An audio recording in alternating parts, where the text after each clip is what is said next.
Mag-fry tayo ng eggplant. Sarap to. Ito yung panlasa ko ngayon, mga langga. Yun lang inilagay ko, mga langga. Wala kasi akong bell pepper. Kahit onions lang, tinimplahan ko naman ng salt pepper, mga langga. O ito na nga, masarap talaga to sa ketchup, mga langga.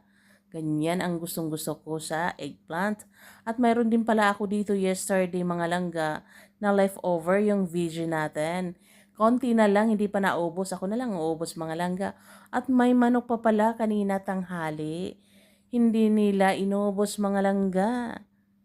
Dahil macaroni talaga ang kinain nila dahil nanibago sila. Palagi kasing red sauce ang ginagawa ko, mga langga. Kanina lang gumawa ng white sauce na naman. Kaya mga langga, ano pa inaantay niyo, mga langga? Ito na yung dinner ko. Leftover, walang problema dyan. Basta yummy naman. O, diba? Samahan niyo ako, mga langga, sa aking